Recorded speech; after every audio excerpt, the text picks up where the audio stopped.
You're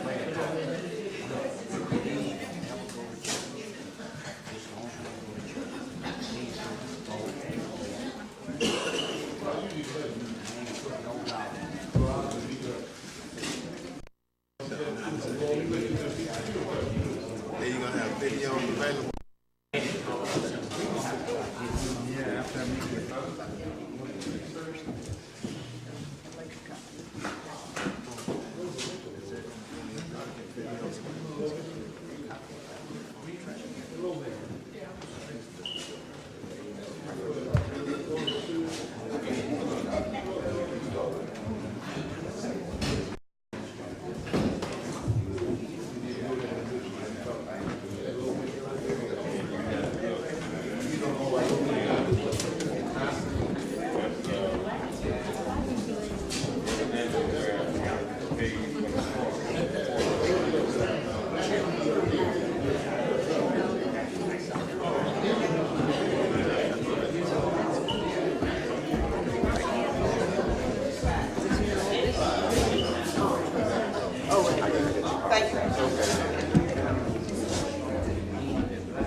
Thank you, Mr. Bruce.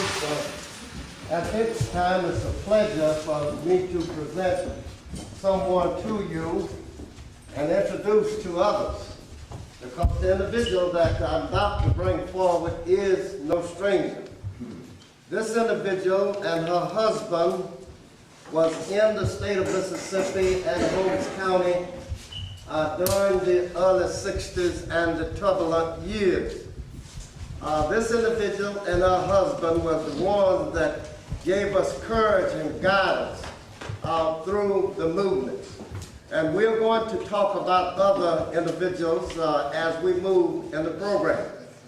But just before I bring that individual to you, I do want to introduce to you a representative of the Department of Archives and History, and maybe with the Records Division, Miss Ann Webster, who came up for the program today.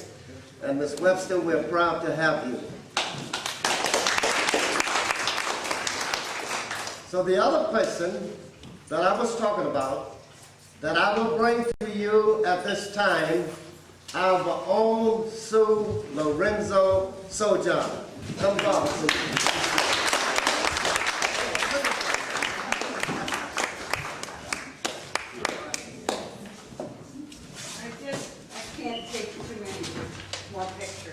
The light is not real great in here right now. So I think I might have taken enough pictures for now. I'm very happy to be back and to have you and me so surrounded by the people who inspired us so much. And I'm hoping that the people that are in this room, who are on this wall, will stand up and speak. In some way, I guess, I had a lot, I had a lot that I thought I was going to say, and I've sort of thrown it all away. Because I get very excited to be surrounded by those people who, I don't know that I gave them courage. They really had something inside. And we all have it inside. And they put it together back then. And I think one small thing that I want to do, and it might take a little time, but what I would like to do is start. I wrote a lot, and it's all on the walls, and I was going to read some of it. But before I do that, I want to just say everybody's name that I know that's on this wall. It's like calling our history out, calling our people who are right there with us all the time. But I'm going to skip the first one that I have after it says the some people of that place. 1960s, Holmes County, Mississippi, the local black people and their civil rights movement. The first photo that's there is the poster that SNCC made, that a different photographer, whose name is Danny Lyons, he took that picture of that highway patrolman, and that picture inspired me all the time I was in Mississippi. It was on the wall in that shack that I lived in Lexington Balanced-Dew, in Lexington Pecan Grove. It was there, and that man was there because he scared me so much that I had to put it up there. He was there all the time in front of the community center for that first year that the community center was built in Mileston. And that man moved the movement because we moved around him and through him. And then there was Annie Bell Mitchell, and her great-grandchildren just left 5 minutes ago because they have to catch a plane. But Annie Bell and Ozell Mitchell are there.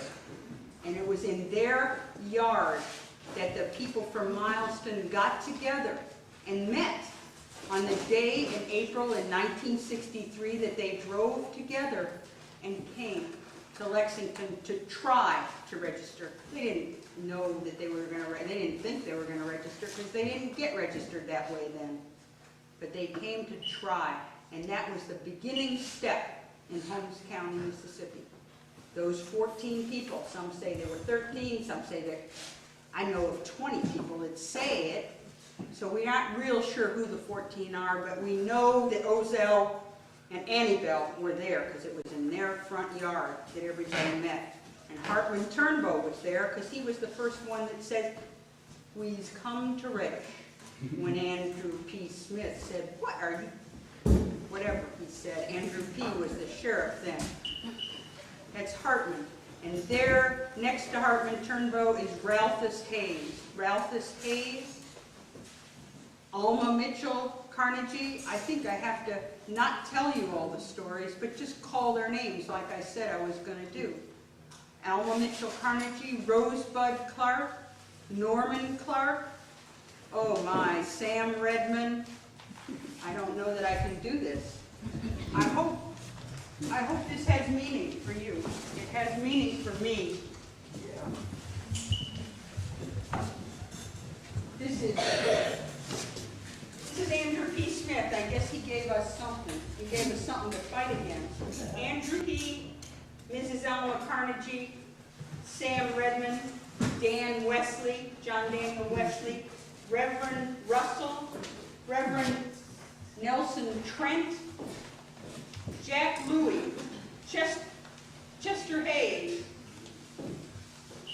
Charlie Carnegie, Sam Redmond, Rosebud Clark, Norman Clark, James Louvel Clark was 3 years old, Reverend Russell, Hartman Turnbow, John Daniel Wesley, Jesse James Russell, Irma Jean Russell.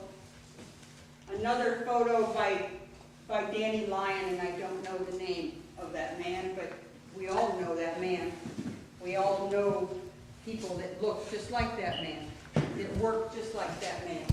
That's Ozell Mitchell again, pouring concrete for the community center with Abe Osheroff, a white man from California that raised the money and built the community center. Mary Brumder, Larry Stevens, Jack Louie, Henry Lorenzi, Sue Lorenzi, John Allen, Zelma Williams, sticking her tongue out. Bubblegum. I didn't have any food. Rosie Head, woo. Lisa Marshall, Investor. What was the investor's name? Investor Bowman. John Henry Cage, Henry Lorenzi, and two people that I don't know their names, but there's a book over there, and if you know their names, I'd like you to write it in there, what picture it is. There's a book over there for locating and identifying people, a big scrapbook where those men are sitting now. This is Reverend W.B. Davis, and I think this is his granddaughter, and I don't know her name. Alma Carnegie again, Annie Bell Mitchell again, C. Bell Turnbow, Caledonia Davis, Florence Blackman, Maud Vance, Roger Head, and Mary Turnbow.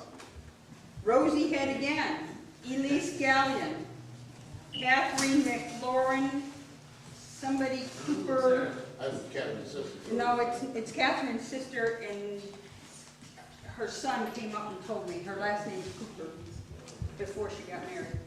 Robert Head, Patricia Head, Picolia Head, Daisy Montgomery Lewis, Jonathan Moore, Walter Bruce, Tom Griffin, Henry Lorenzi,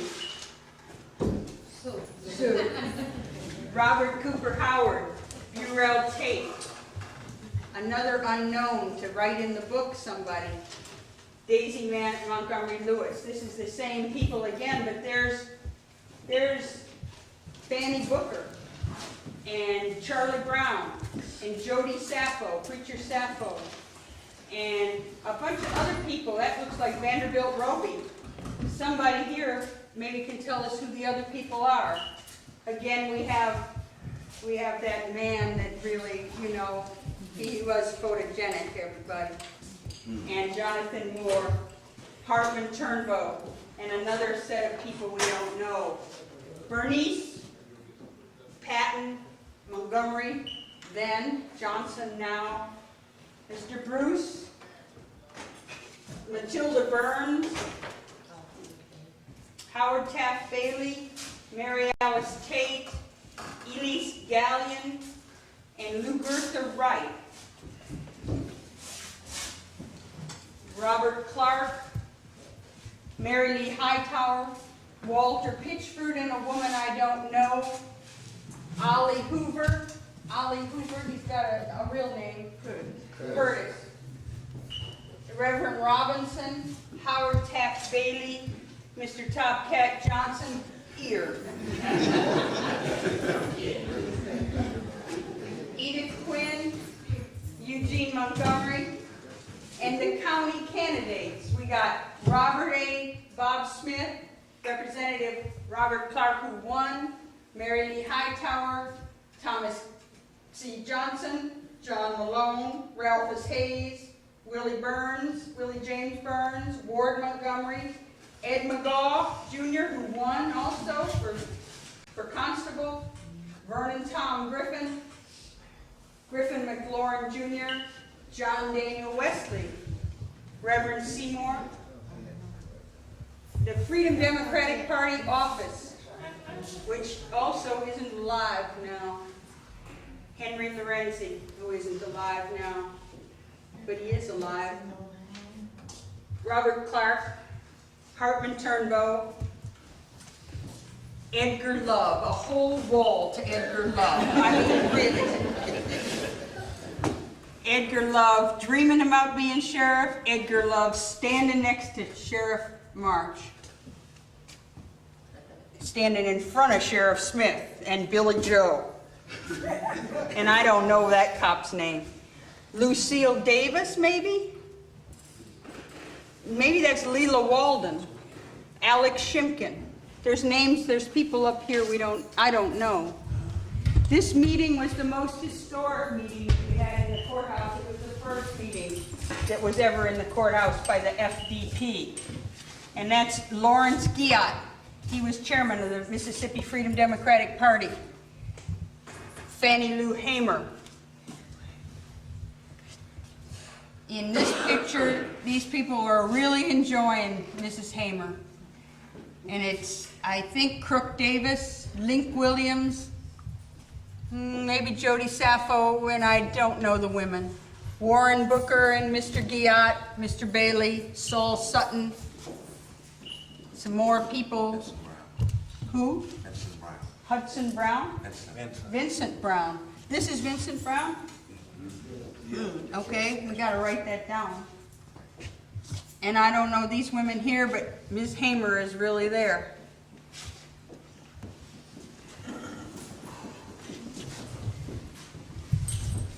I just learned some names of these children. I always knew Otha Lee. I didn't know his last name was Wright. He's here, he's in almost all of these pictures. Othalie Wright. And these are all other Wrights. One of the, Betty Wright came in yesterday and told me that. She just ran in, she said she was coming today. These people, I think, are still living on this planet now, because look at how old they were then. I think this is a Marshall. I think he made baskets in Pecan Grove. And this is little Dino West and Steve Ellis. And the Beddingfield boys and Dolly Mae and Luther Dale Head up on the top, and Butchie and Dolly Mae Head on the bottom. And Butchie might be in this room. He was in this room. And I think calling them brings them here to be with us.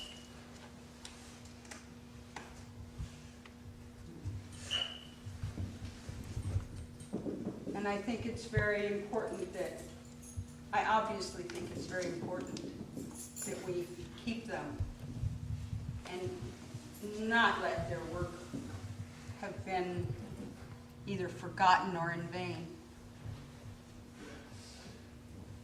And I'm going to be here for another couple of weeks.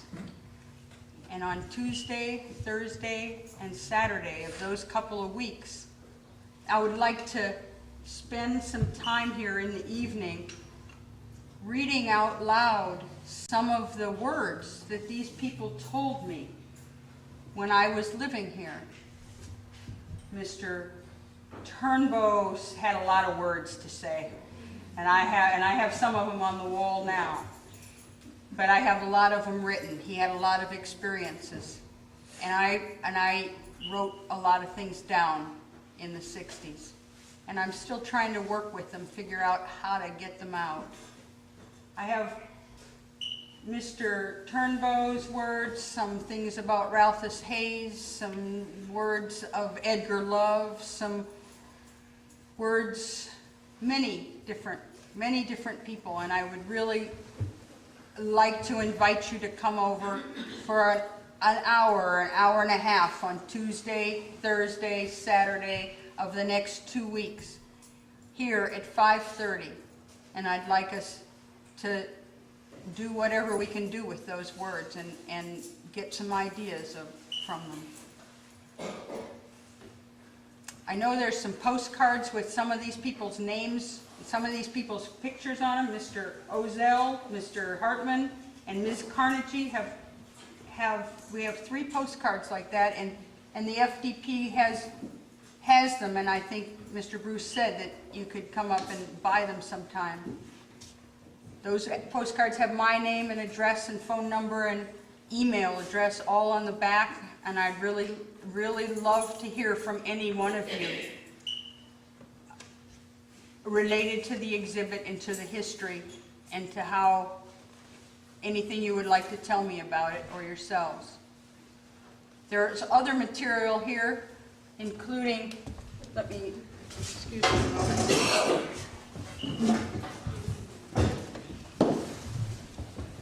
I know that the things that I was going to read, I don't even have anywhere, but there's these which I offer to you to have. They're about the exhibit. There's these which tell about the exhibit that's going to be here for the next 2 months, and that you should take them and give them to somebody who might come and learn. There's a few of these, which are booklets that I wrote for another exhibit I did, but they have some of the same pictures in them. Not all. This exhibit was much smaller. And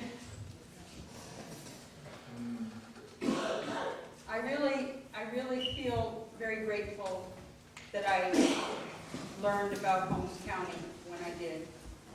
And I got to meet all these people and listen to their words. And I hope that you will ask me any questions you might have.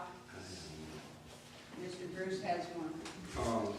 I know we have a whole lot of people here in West in the sixties, and they picture might not be on the wall now. Just wonder would you be able to take some of those people that didn't come up in this, whatever, they go around some of them picture and light up the bead. They come on the eastern side and take a picture of them and add it to it.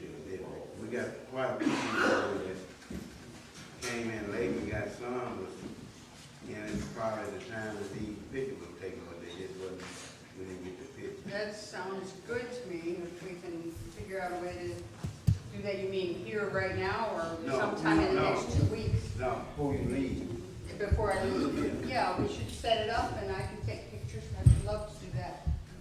Now, if anyone that your picture's not up there, and like I said, I know a whole lot of, cause I'm looking at faces that your picture's not up there, but some of you was very active in the movement. It's not the beginning or the end, but as time move along, and be somebody else able to look at your pictures too. I didn't see Mr. and Mrs. Gigi, Mr. Jack Clark. That's what I'm saying, Yes. Miss B, Miss Quinn, and many, Mr. Brooks. Brooks, Apple Brooks, and Miss Banks. Only thing I'm saying, you know, if she gets that big deal, y'all be willing to come over and take some pictures and give her a ride when she was on that camera wall.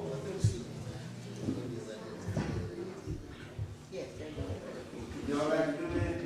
Everybody's pictures are on there, I mean,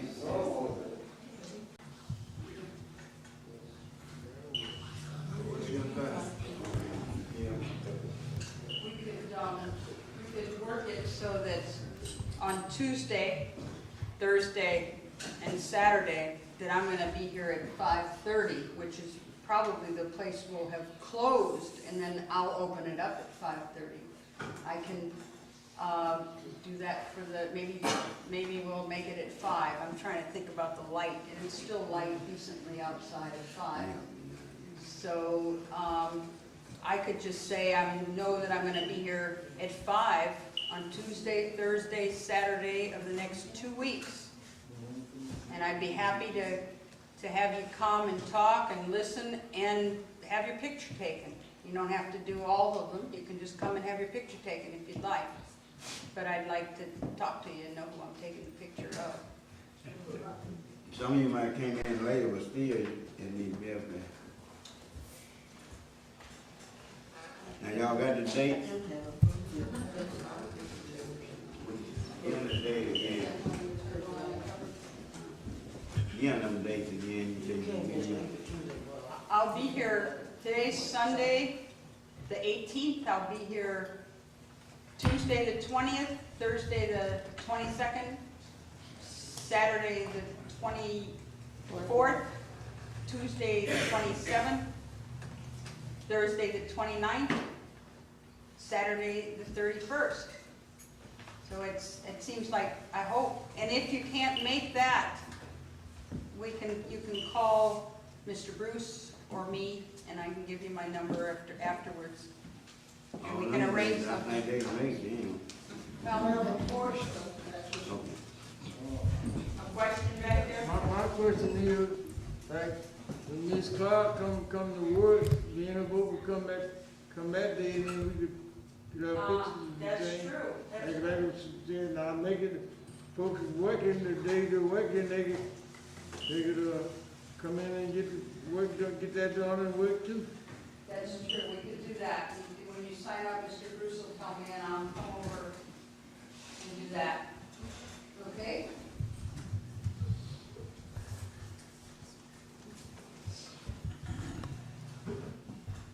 We have in the room a few people whose pictures are on the wall, and I really think that it would be good if they each stood up and had just a little bit to say. I mean, I called their name out, and they said something about bubble gum or something like that. You have to have her first, because she talks a lot.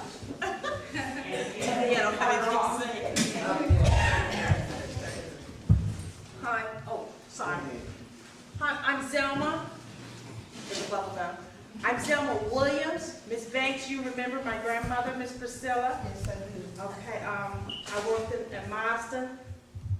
Now I'm a croon. But anyway, I'm Zelma, Priscilla's little one. I started working with Sue at a kindergarten. It wasn't Head Start. It was kindergarten, the one that Sue started in the early 60s.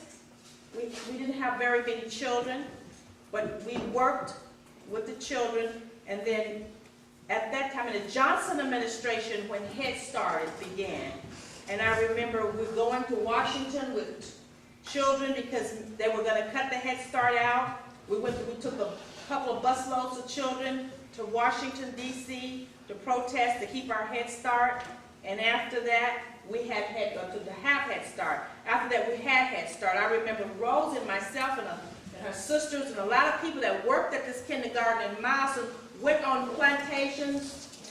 Mr. Peasters and what's the name of some of them? I forgot. But we went on those plantations to get children registered because the government said we had to have so many children, certain ages. And I also remember those were very trying times because I saw a lot of things that maybe Granny said existed, but I had never seen it before. The one thing that really bothered me during that time was that our white plantation owner calling black children his children, because we had to go and ask him if he would allow his children to come to Head Start because we were interested in getting the funds. And because of the funds, they hired a lot of black women who didn't have jobs or who was only used to working in the fields. They educated a lot of people. I remember going to the Mount Beulah College in Edwards, Mississippi, where they trained women who was namely called homemakers, who really worked in the fields along. They went to Mount Beulah, remember, and they trained them, and they became Head Start workers, Head Start teachers. These were women, black women, without much formal education, but they were able to be trained and come back in the community and work with their Head Start children. And Marston Head Start was one of the very first, and then after I finally fell in love and left.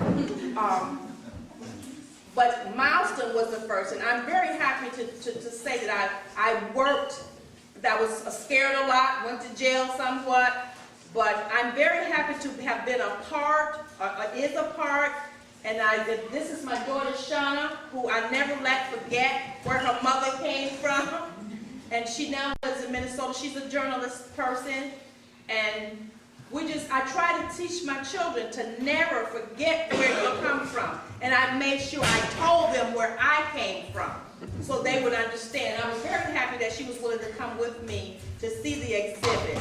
And I'm shutting up. Thank you.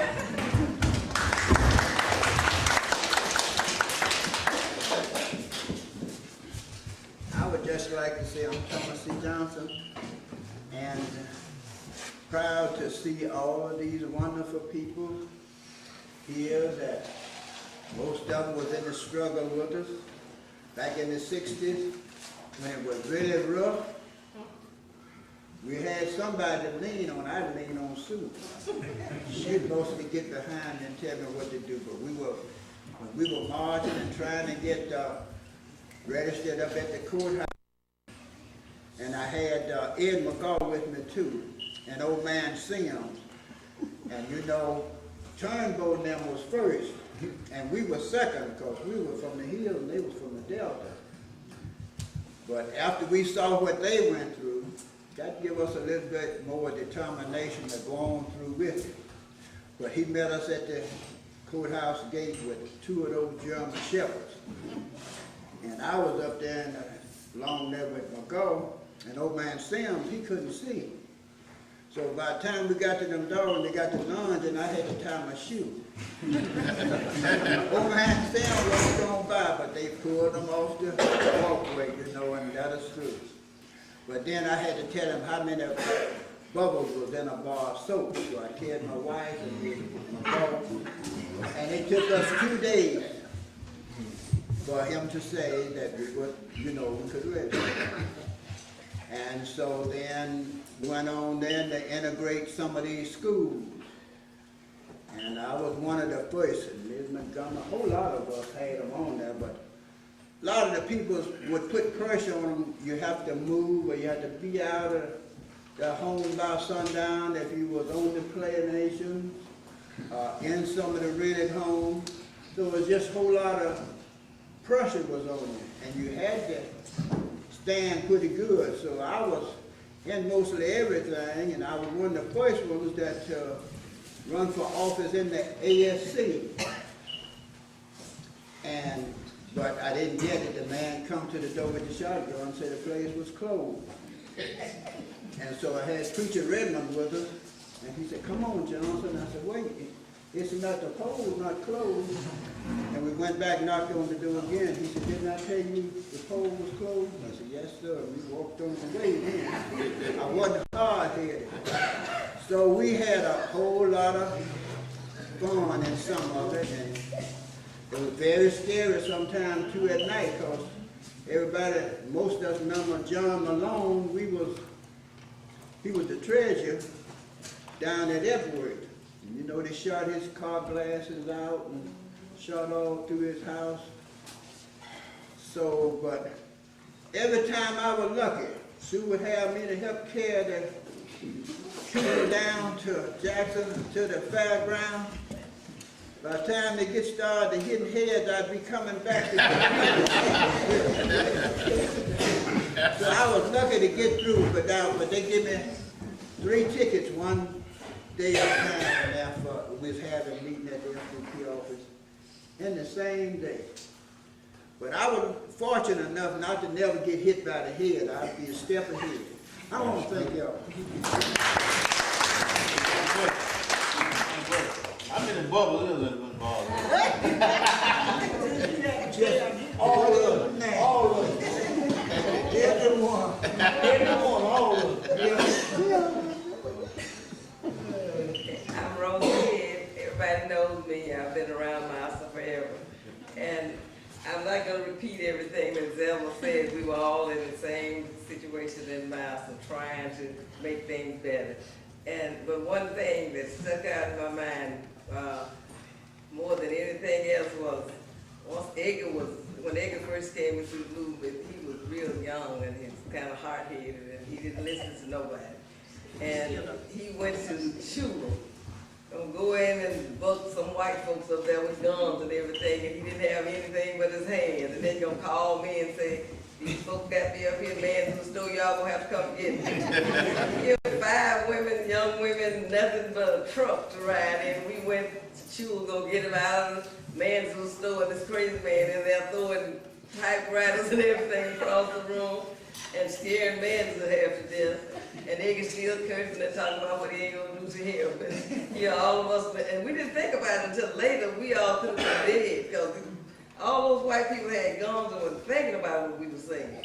And it just happened that the Lord didn't let him kill us. That's what happened. And Edgar got out of it and we went home, and this man was forever. Every time he saw us, he was mad that we came to get Edgar, and we acted like that we was not afraid of him.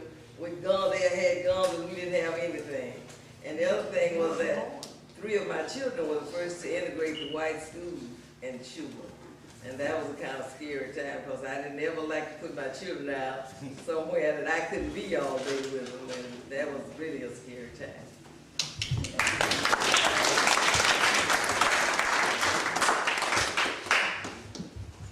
I'd like to interrupt to say that I probably will read next week or this week coming the story that Edgar told me about all that happened in Shula that day in 1967, though it didn't talk about him calling Rosie from the man's source. He didn't tell me that.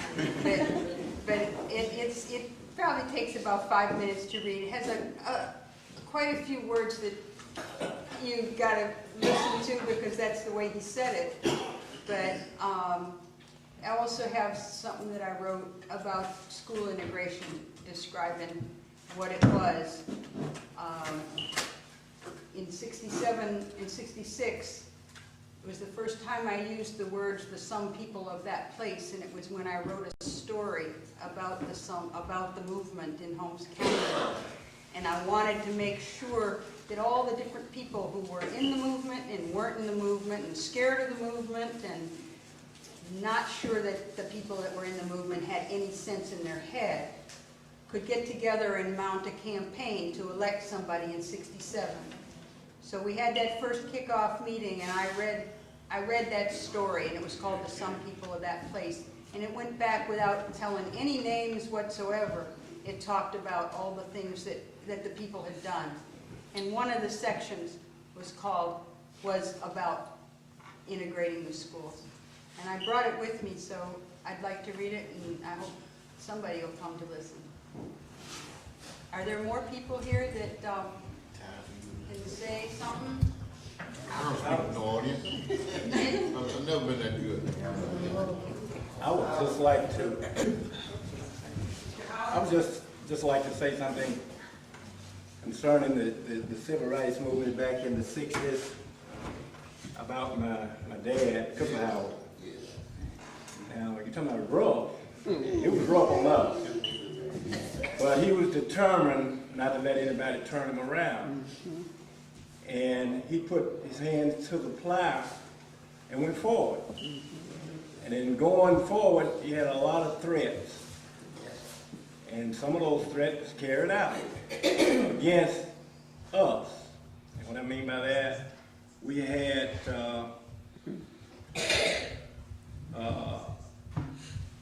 been shot upon.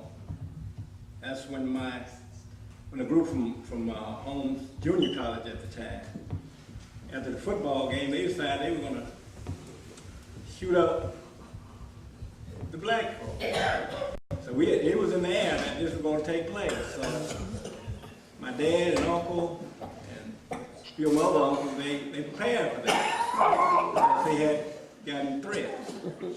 And this particular night, my mother, she was laying across the bed and she heard a car come up the road and it stopped. And like I said, we had the threats. And the first thing my dad knew that they were throwing a cherry bomb out in the yard. So it went off, and he was really standing where he could have really shot those fellows up. But he didn't shoot them that particular time. He just shot over the car. And if he had shot the car with the gun that he was shooting with, he would have killed them right on the spot. But he just shot over the car to let them know that somebody was out there. So in turn, they go up the road and turn around and come back down the road. Then they go all the way back to Pickens, get shotguns with bookshots, come back and shot into our home. But in the meantime, we had a garden near the road. My dad and uncle, they had got out there in that garden.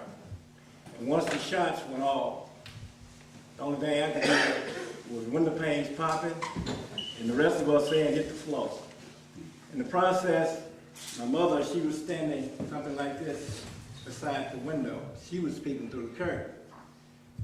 And she had a little brother in this arm, and she had my sister standing on this side. But anyway, one of the buckshots hit her in the knee. And, I mean, down at the bottom of the house, it was just loaded with buckshots. And luckily, there was a 2x4 inside the window that was bent. And that caught one of the buckshots, which probably if it had came through, I had not been there, then it would have killed my baby brother. After the shooting, he called the sheriff. Before, really, now we didn't have a phone. Ran across the field to my uncle's house. Before I could get over there and back, the sheriff department was in the yard. Just that quick. But anyway, they were beginning looking around and everything. They thought it was just plain, just regular 12-gauge shell shots. But then one of the officers said, no, these are slugs. And my mother's knee, I bet you, swollen up that big. So they carried on to the doctor. You know what they did with my dad? took him to jail. Brought him to Lexington, and they didn't lock him up right then. So I was told, that was he told. They just left him sitting out there on the square. That's true. In Lexington here. Now, if those people who were against us, the only thing the sheriff department, which was that Smith, all he had to say, well, we got him up here. He's sitting out there in the car. All they had to do was drive by and kill him, and in the end of it. But the Lord was in the plan.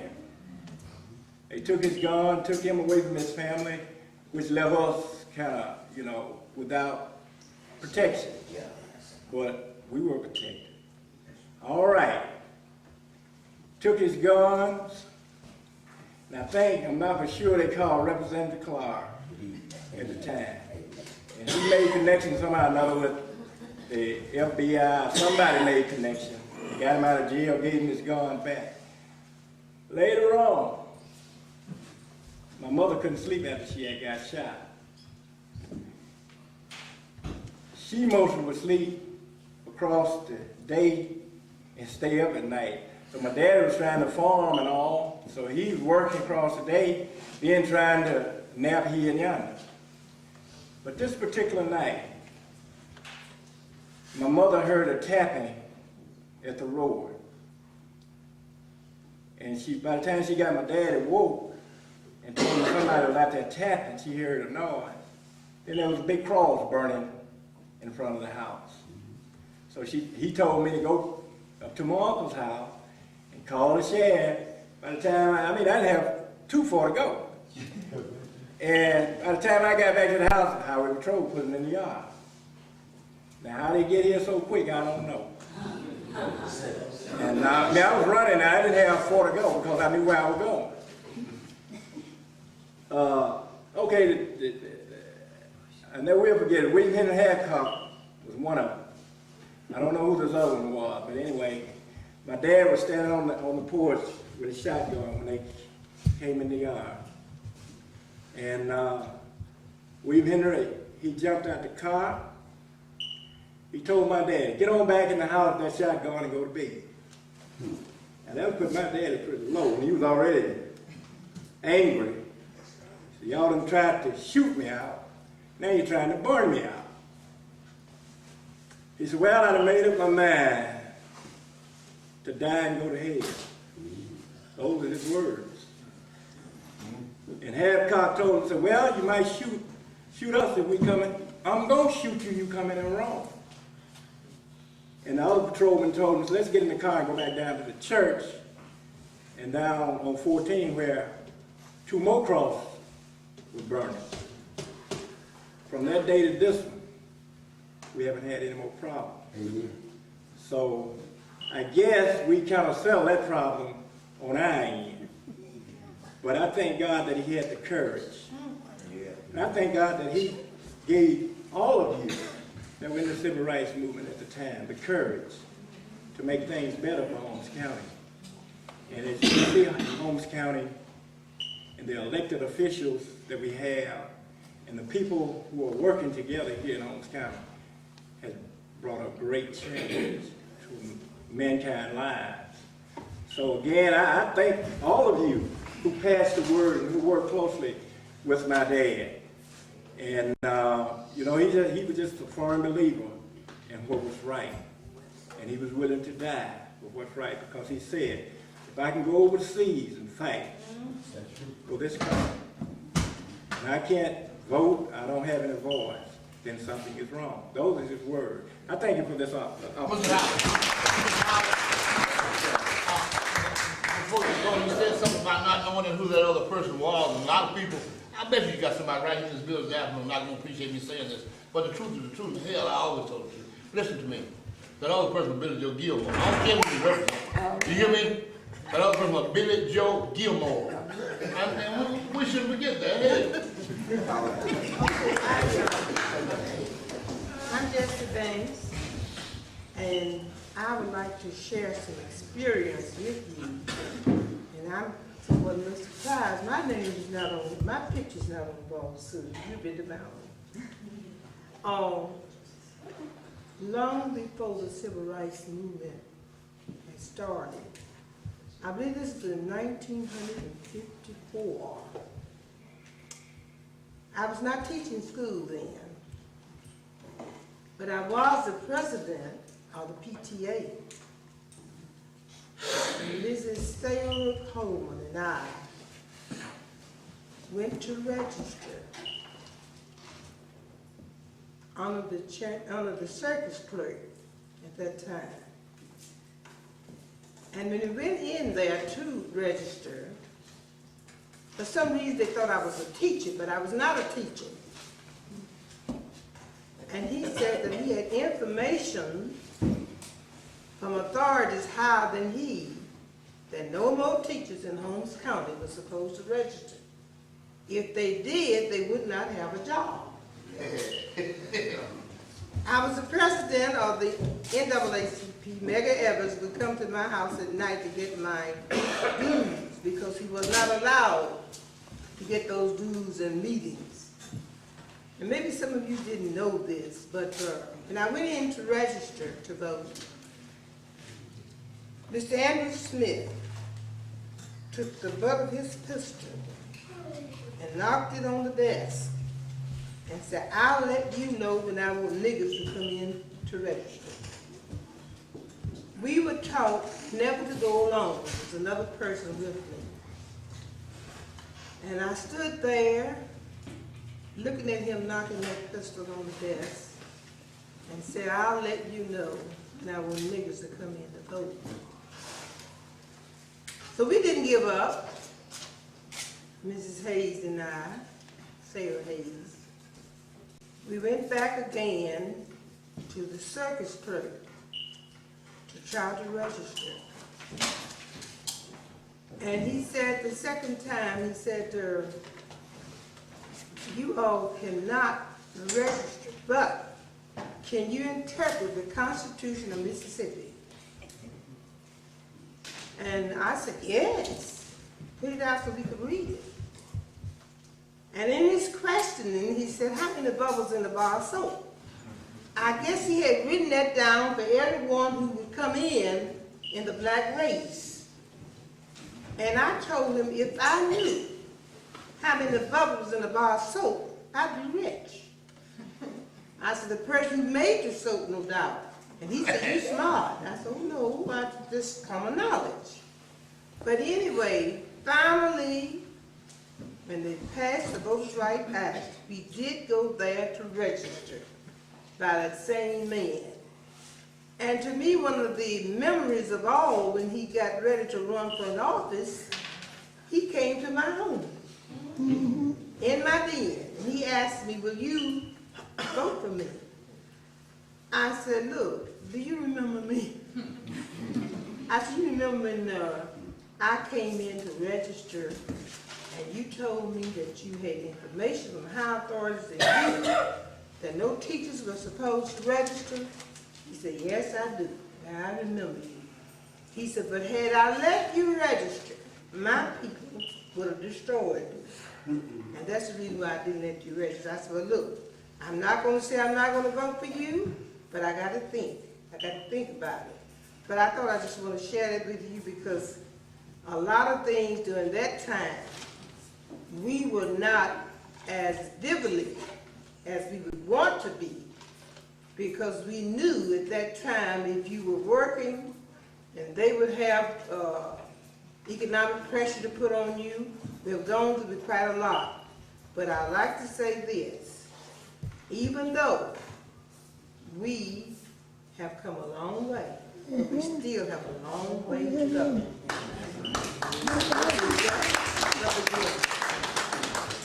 And as I look over the room and I can see so many people that I'm glad Mr. Bruce mentioned this. So many people's names I could see that could be somewhere. Clarence Johnson, I guess I'll always will say this. You know, I just can remember when I was in school and he touched me and said, "You need to go on and finish school and become a productive citizen in your community," and I'm very proud of that.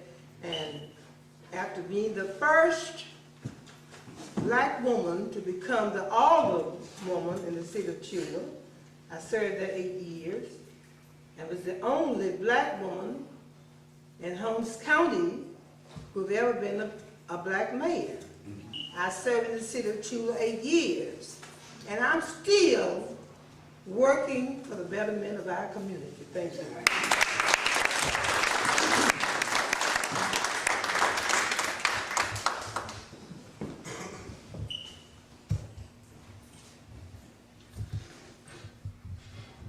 Oh, yes, one little though. And I've been a member of the MFDP ever since it started. I got my card introduced the other day. I'm not as active to your meeting because sometimes when you're involved in so many different things, you want to be at a place, you can't be at all the places. But I want him to know I am a card-carrying member, always. I think I heard it from you the other day. Yeah, you did.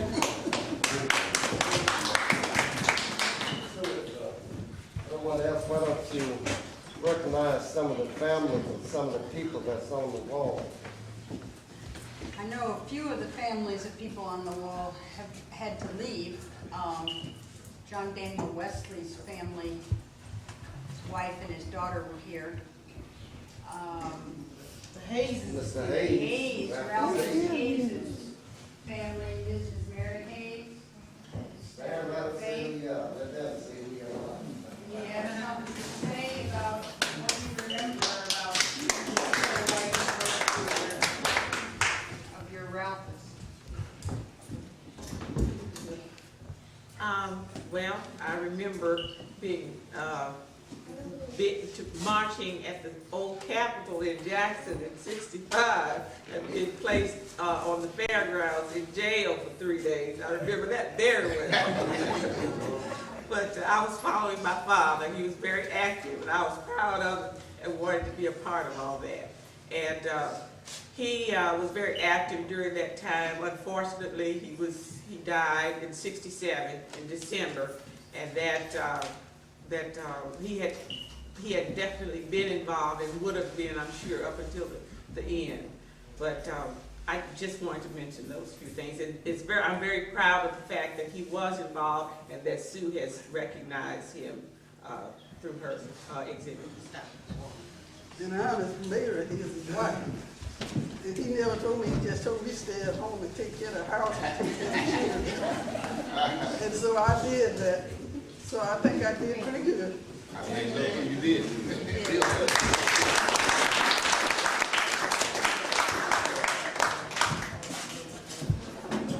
Other families, we have people on the wall, they're on the list, but their family is.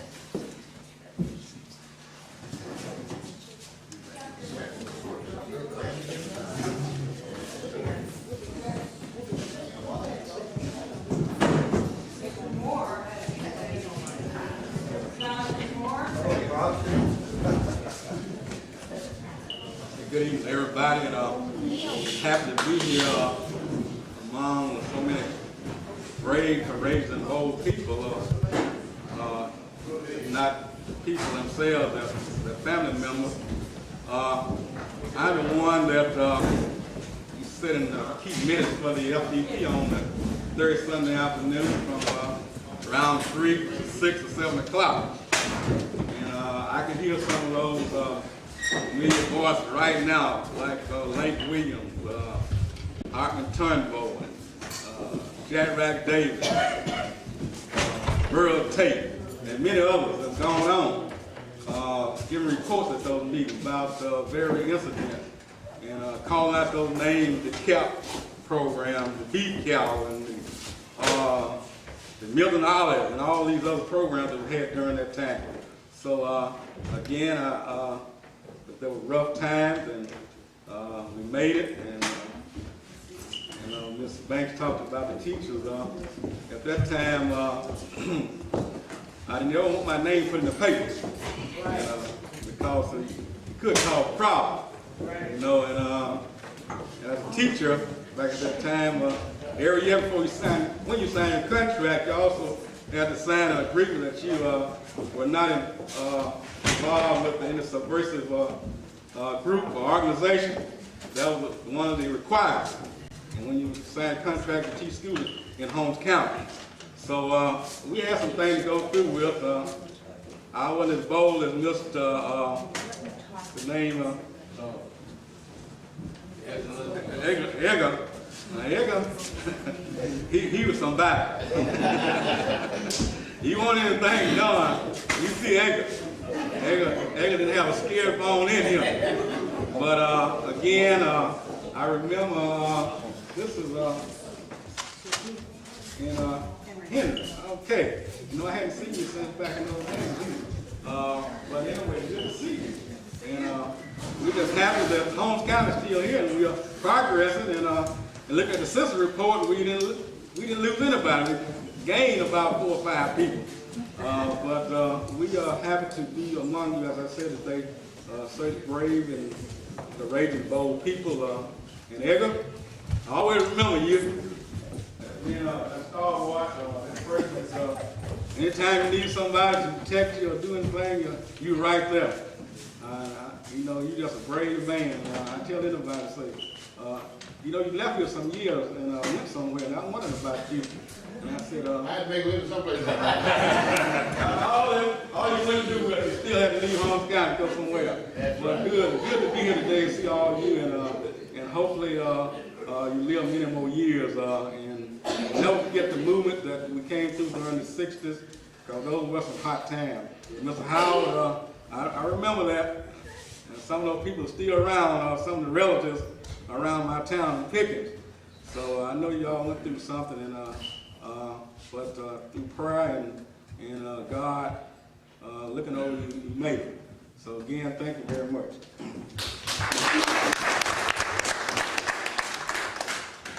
One relative, and that's this man right here, Mr. Davis. Mr. Larry Davis, he had a father named Henry Davis. He used to come there from Mileston. Would you like to say a few words? I bring you all greetings from the Mileston community. I'm the representative of District 4 Holmes County. I'm the supervisor for that district. I also remember some of those times I was small. I was one of the ones Mrs. Head spoke of earlier that went into the white school there in Chula. I was one of the students that went there to integrate that school. And the Highway Patrol had to take us in. And after that, the school burned. They burned it to the ground. And I just remember, and I was talking to my wife recently about it, the facilities that they had there. And they were so much better than what we had, you know, and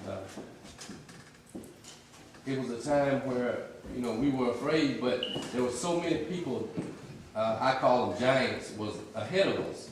And it always gave us courage to go and to do things. And I also remember Mr. Love, and he's one of my heroes, because, you know, a lot of people used to call him crazy or whatever else, but he would always stand up, you know, and I never forgot that, Mr. Love. And that has inspired me to do more. And like I said, I'm a supervisor now, and I work hard for my people, and I will continue to do that because it is important for us not to forget from which we've come. And I'm just so proud to be here today. And I regret that my family is not with me. They had other things to do today, but before the exhibit leaves, they will be here to see it. It's incredible. I thank you all.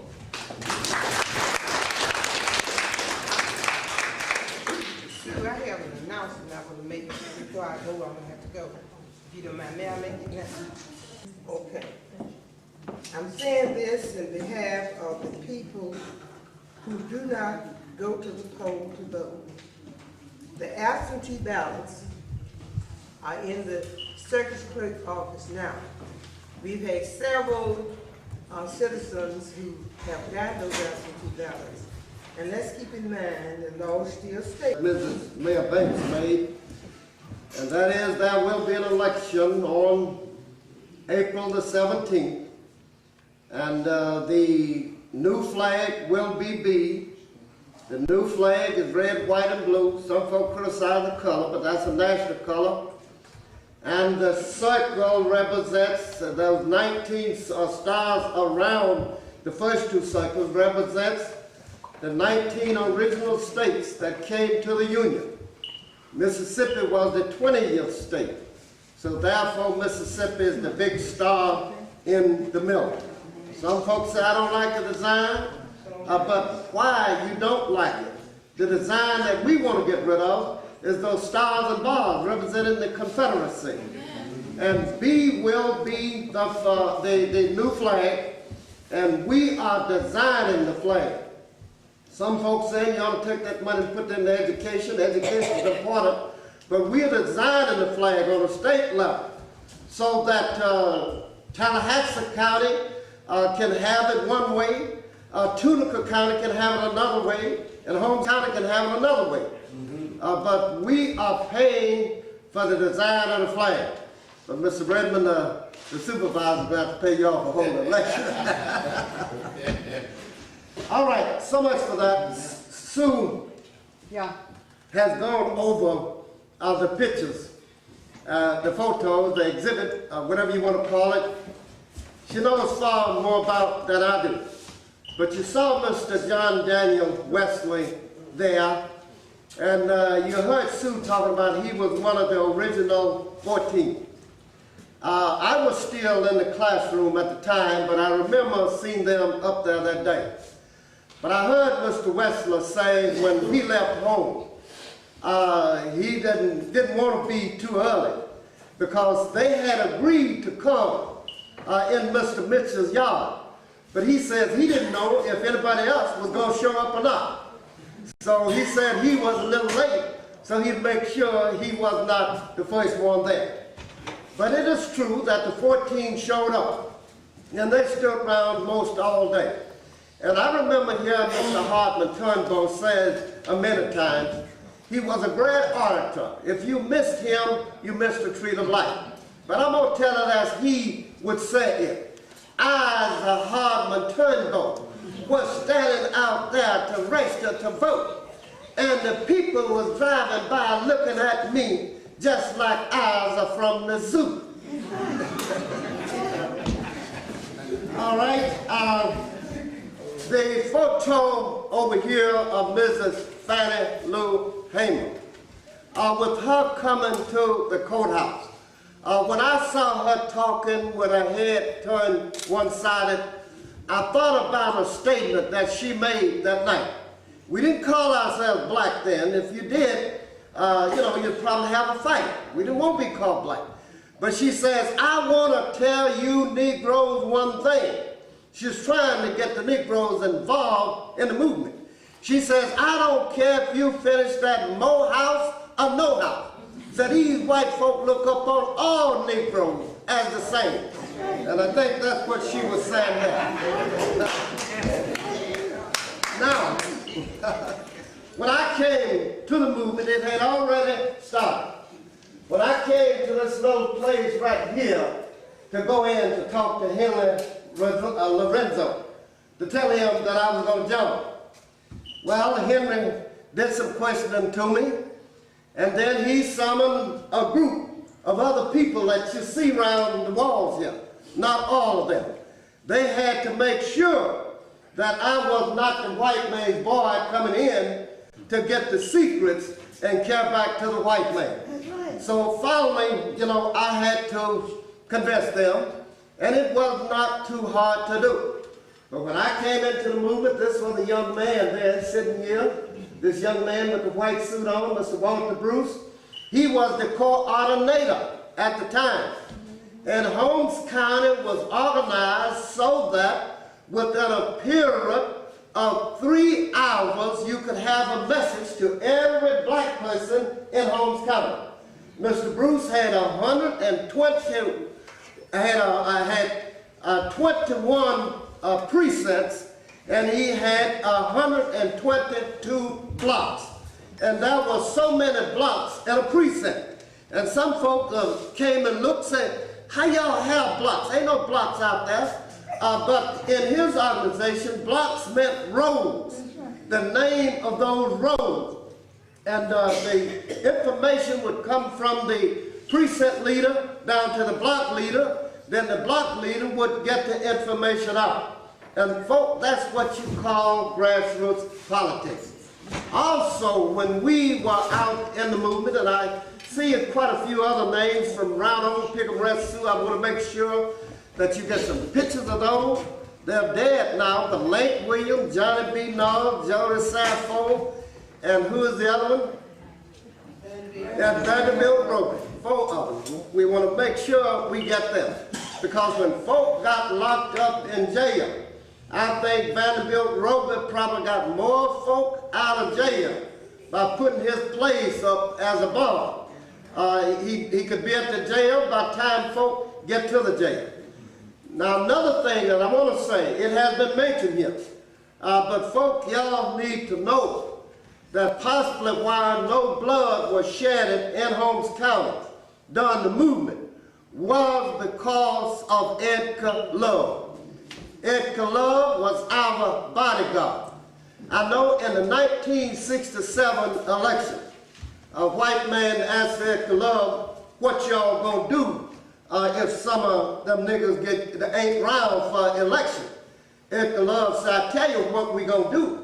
He said, a whole lot of white folk gonna die, and there ain't gonna be no poor white folk. He said, rich white folk. And in the election of 1967, down at Ebenezer, they began to put out threats that some niggas gonna shed some blood here tonight. And people around in Benton and some other places in Yazoo County, they got Fred and went home. We called the FBI, and the FBI said, well, we can't do nothing until something happens. So then we got on the phone and we called the FDP office. We called our bodyguard. And lo and behold, he showed up down there with about 8 or 10 cars and about 35 or 40 young men. Many of them was my former students. So that night when the election started out, we had a young attorney who was in law school at Yale University. And he and Ollie Hoover over here, we agreed that they would go in and watch the count. Because my Uncle Henry was the only one working, African-American working at the polls. So when they went in to observe the count, they said the white folks told them, you can't come in. And this young law student pulled out the laws of the state of Mississippi and started reading the law. So, white man that Ebenezer, he's still living now. So he knocked the young man, shoved the young man out of the door, and the young man fell. And I heard about, looked like 50 guns click. I got up and threw my hands up. I said, hold it. And then Love said, what you gonna do, Mr. Clark? You gonna let that white man kill that boy? I stepped aside and Edgar moved forward. And when that white fella do anything, Edgar had both of his feet in his seat.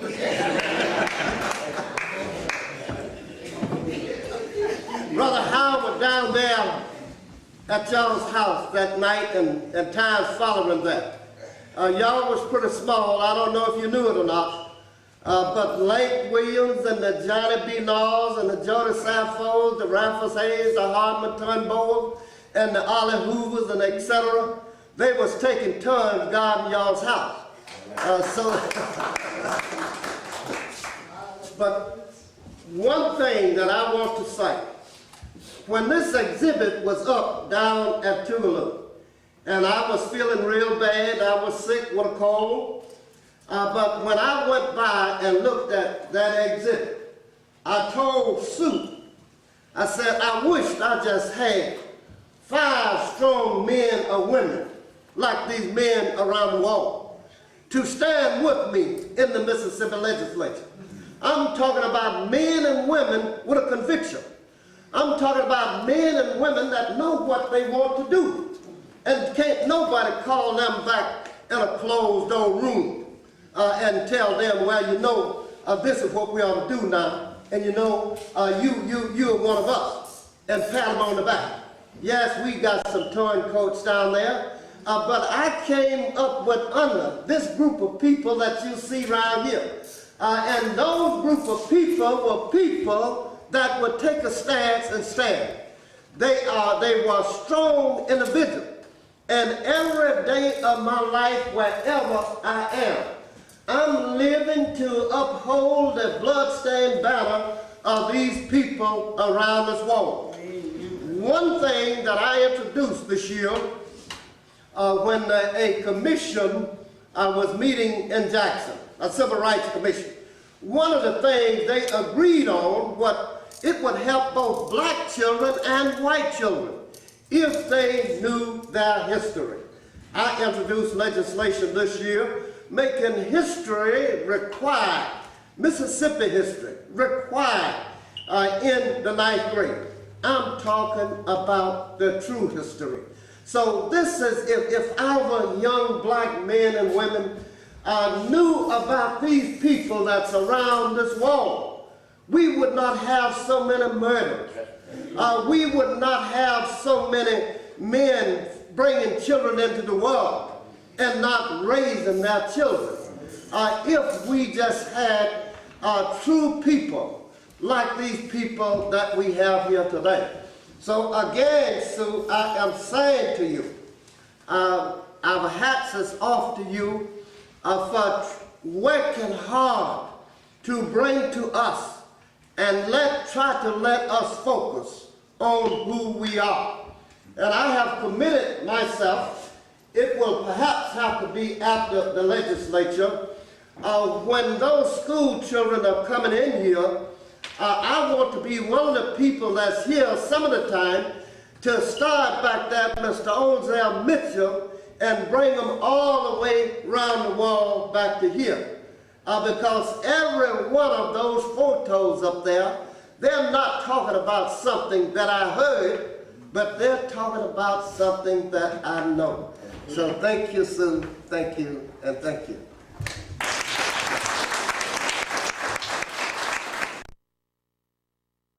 No one else has. We got a young man. It's said by the young lady. That's a young man that said something. Okay. Thank you very much, Mr. Bruce, members of the Freedom Democratic Party, and make it possible for me to come here, share this moment with you all, and tell you what I am trying to do. Now, first of all, I am a Mississippi native, born and raised in Clarksdale. I was 16 years old when the Freedom Democratic Party was organized here, and as well in Clarksdale. My family was very, Aaron Henry went to school with my mother, and so I was set back to benches out of Mississippi. Today I'm living and working in Iowa. I'm a student at Duke University working on a PhD, and my dissertation topic is the Freedom Democratic Party in the state of Mississippi. Now, a lot of words have been written about many of you people sitting here. A lot of words have not been written about many of you people. And the insured died, they get nothing. Isn't that what those projections said?